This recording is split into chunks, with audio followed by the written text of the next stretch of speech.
అండి అందరికి 2 months back మేము రేషన్ కార్డ్ కి అప్లై చేస్తే వచ్చిందనమాట. ఈ మంత్ నుంచి ఇంకా బియ్యం ఇస్తారంట. అసలు ఇస్తారా లేదో తెలుసుకోవడానికి, ఇస్తే ఒకవేళ తీసుకోవడానికని నేను మా నాన్న జున్ను ముగ్గురం కలిసి వెళ్తున్నాం అనమాట. ఇక్కడ మాకు కొంచెం దగ్గరలోనే రేషన్ షాప్ ఉందంట. అక్కడికి మా నాన్న తీసుకుని వెళ్తున్నారు, మాకు తెలీదు. అలానే నాకు 5th month వ్యాక్సిన్ ఉంది. ఆ వ్యాక్సిన్ కూడా వేయించుకుందాం అని చెప్పి వెళ్లే దారిలోనే ఒక అంగన్వాడీ కేంద్రమో ఏదో ప్రెగ్నెన్సీ వాళ్ళకి ఒక గవర్నమెంట్ హాస్పిటల్ లా ఉంటది, అందులో వేస్తారేమో కనుక్కుందామని కూడా వెళ్ళా అనమాట. ఇంకా అక్కడ ఒక సిస్టర్ ఉంటే తనని అడిగాను అనమాట, ఇక్కడ 5th month 2nd dose వేస్తారా అండి అంటే వేస్తారు గానీ మండే రోజు వచ్చి వేయించుకోండి అమ్మా అని చెప్పారు. కొంచెం డౌట్ గానే చెప్పింది అనమాట. వేస్తారో లేదో కూడా తెలియదు. ఒకళ్ళేమో వేస్తా అంటున్నారు, ఒకళ్ళేమో వెయ్యను అంటున్నారు. ఈ డౌట్ మధ్యలో ఎందుకులే ఇక్కడ వేయించుకోవడం. ఇంక ఈ సాటర్డే నేను కూడా ఊరికి వెళ్దాం అనుకుంటున్నా. మంచిగా మా ఊరు ఆశా వర్కర్ పెద్దమ్మ అక్కడ ట్రై చేయరా, అక్కడ వ్యాక్సిన్ వేయనంటే ఇంకా ఊరికి వచ్చి వేయించుకో అని చెప్పింది. ఇంకా ఇక్కడ డౌట్ ఉంది, ఇక్కడ ఎందుకులే వేయించుకోవడం, మనకు తెలిసిన వాళ్ళ దగ్గర వేయించుకుందామని. అసలే మళ్ళీ ప్రెగ్నెన్సీ ఇది కదా, కొంచెం జాగ్రత్తగా ఉండాలి. అందుకే ఇంకా ఊరికే పోయి వేయించుకుందామని డిసైడ్ అయింది అనమాట. 2 పనుల కోసం అని ఇంటి నుంచి బయలుదేరాను. అందులో ఒక పని అయిపోయింది. ఇంకా సెకండ్ పని రేషన్ షాప్ దగ్గరికి వెళ్ళి రేషన్ ఇస్తారో లేదో కనుక్కొని ఇస్తే తీసుకొని రావడమే. అయితే దానికి జిరాక్స్ కావాలట, నా దగ్గర జిరాక్స్ లేవు. అయితే మళ్ళీ అక్కడ దగ్గరలో ఉన్న జిరాక్స్ షాప్ కి వెళ్ళి జిరాక్స్ తీసుకున్నా. మా నాన్న జున్నుగాడు వెయిట్ చేస్తున్నాడు.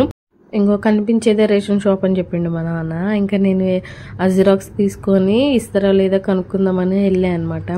అక్కడ ఒక 2 ఉన్నారు క్యూలో. ఇంకా వాళ్ళ తర్వాత నిల్చొని నేను అది బయోమెట్రిక్ వేసాను. అయితే అన్నది 3 పేర్లు ఉన్నాయి కదా, 3 వేయాలని చెప్పింది. అయితే మా బాబు ఉన్నాడండి నాతోనే అని చెప్పా. అయితే చిన్నపిల్లలకి వేయర్లేమ్మా, మీ హస్బెండ్ కావాలి అన్నారు. అయితే మా హస్బెండ్ డ్యూటీకి వెళ్ళారండి. సండే రోజు మీరు ఓపెన్ చేస్తారా, సండే రోజు ఆయనకి లీవ్ ఉంటుంది అంటే సరే సండే రోజు మేము 1 వరకు ఉంటాము, సండే రోజు తీసుకొని రా అని చెప్పారు. ఇంక మళ్ళీ ఈ సండే మా హస్బెండ్ తీసుకొని వెళ్ళాలి. ఇంకా మేము 3 కాబట్టి నాది బయోమెట్రిక్ తీసుకొని మాకు 18 kgs ఇచ్చారనమాట. ఇవి మేము తినడానికి ఏం కాదు, అంటే తినొచ్చు, ఇవే హెల్త్ కి అసలు మంచిది సన్న బియ్యం కంటే కూడా. ఇంకా మా అమ్మ వాళ్ళని ఎవరో రేషన్ కావాలని అడిగారంట. అయితే మా ఊర్లో మా చెల్లి తీసుకుంది మా అమ్మ వాళ్ళవి. ఇంకా లక్కీగా ఈ మంతే నావి కూడా వచ్చే వరకు నాకు కూడా ఫస్ట్ సెంటిమెంట్ ఉంది. ఫస్ట్ టైం కదా వస్తున్నవి, ఎగ్జైట్ గా తీసుకున్నాను అనమాట నేను కూడా. ఇంకా మా అమ్మ నాకు కావాలి ఒక మేడం అడిగారని చెప్తే సరే అని ఇంకా ఇవి తీసుకొని మా అమ్మ వాళ్ళకి ఇచ్చేసా అనమాట. ఈ మంత్ మీరు రేషన్ తీసుకొచ్చుకున్నారా? ఎవరైనా కొత్తగా అప్లై చేసుకున్న వాళ్ళు రేషన్ కార్డ్ మీకు వచ్చిందా లేదా అప్లై చేసుకొని ఇంకా రాని వాళ్ళు కూడా ఉన్నారా? కామెంట్ సెక్షన్లో కామెంట్ చేయండి. మాకైతే వచ్చింది, ఇదే ఫస్ట్ మంత్ మాకు మేము తీసుకొచ్చుకున్నాము. ఇంక ఇదే అండి వ్లాగ్ నచ్చితే లైక్ చేయండి, షేర్ చేయండి, సబ్స్క్రైబ్ చేయడం మాత్రం మర్చిపోకండి. మళ్ళీ మనం నెక్స్ట్ వ్లాగ్లో